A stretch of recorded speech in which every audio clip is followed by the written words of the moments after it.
और आइए अब सीधा विनोद, आप हमारे साथ बने रहिएगा। हम आपको सीधा संसद का, क्योंकि बजट सत्र की शुरुआत आगाज आज से हो गई है, राष्ट्रपति का अभिभाषण चल रहा है। आइए सीधा।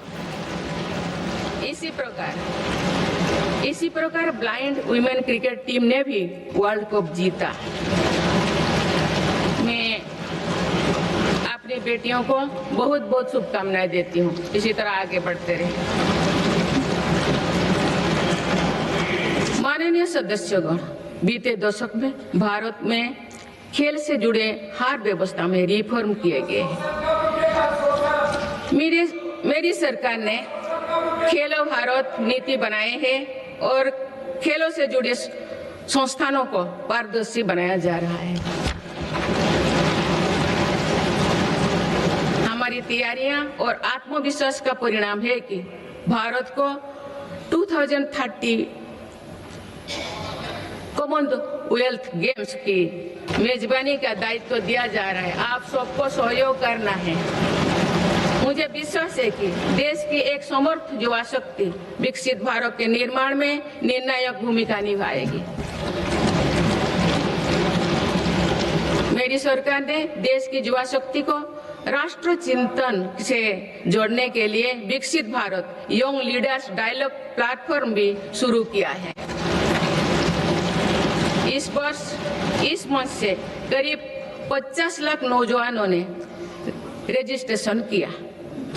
अभी तक माई भारत संगठन से भी करीब 2 करोड़ युवा जुड़ चुके हैं। माननीय सदस्यगण, आप सब जानते हैं कि इस समय विश्व एक कठिन कालखंड से गुजर रहा है। लंबे समय से चले आ रहे वैश्विक समीकरण भी आज बदल रहे हैं। युद्ध की अनिश्चितताओं ने भी वैश्विक स्थिरता और वैश्विक अर्थव्यवस्था को संकट में डाल रखा है। इन सब परिस्थितियों के बीच भी भारत तेज गति से विकास की राह पर आगे बढ़ रहा है। भारत की इस सफलता के पीछे मेरी सरकार की संतुलित विदेश नीति और दूरगामी सोच की बड़ी भूमिका है।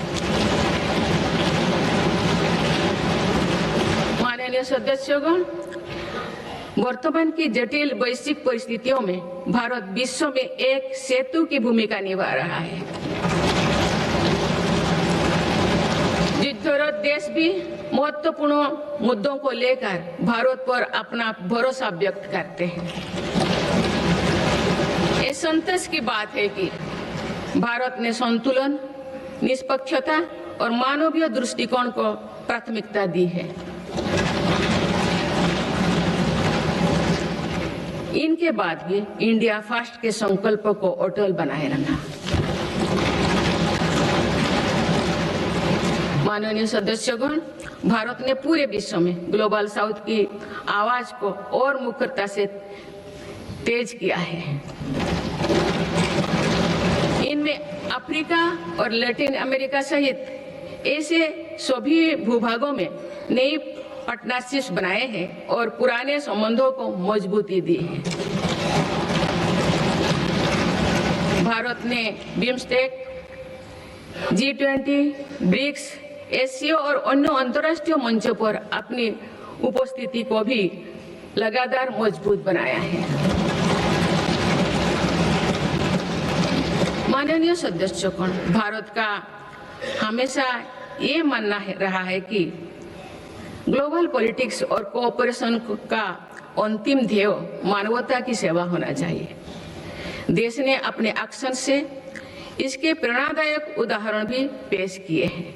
Latin America, south east Asia, Pacific islands और पड़ोसी देशों में संकट के समय आगे आकर हर संभव सहायता पहुंचाए।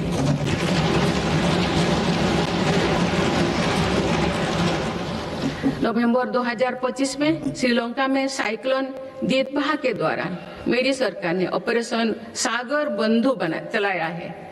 हमारे देश ने म्यांमार और अफगानिस्तान में भी फास्ट रेस्पॉन्डर की भूमिका निभाए हैं। माननीय सदस्यगण, भारत अपनी व्यापक भूमिका और सकारात्मक सक्रियता के साथ आज कई वैश्विक संगठनों में बड़ी जिम्मेदारियां निभा रहे हैं। इस साल ब्रिक्स की अध्यक्षता भारत के पास है और दुनिया इसे सकारात्मक दृष्टि से देख रहे हैं। भारत भविष्य के अवसरों और चुनौतियों को देखते हुए वैश्विक समुदाय को एक मंच पर लाने के लिए ग्लोबल एआई इम्पैक्ट समिट भी करने जा रहा है। ये आयोजन भी दुनिया के लिए एक महत्वपूर्ण इवेंट साबित होगा। माननीय सदस्यगण, विकसित भारत के लक्ष्य तक पहुंचने के लिए जितना महत्व आधुनिक विकास को देना है, उतना ही महत्व अपने राष्ट्रीय आत्मसम्मान और सांस्कृतिक स्वाभिमान को भी देना है। सांस्कृतिक दृष्टिकोण से भारत विश्व के समृद्धतम देशों में से एक है। मेरी सरकार इस विरासत को देश की ताकत बनाने के लिए काम कर रही है।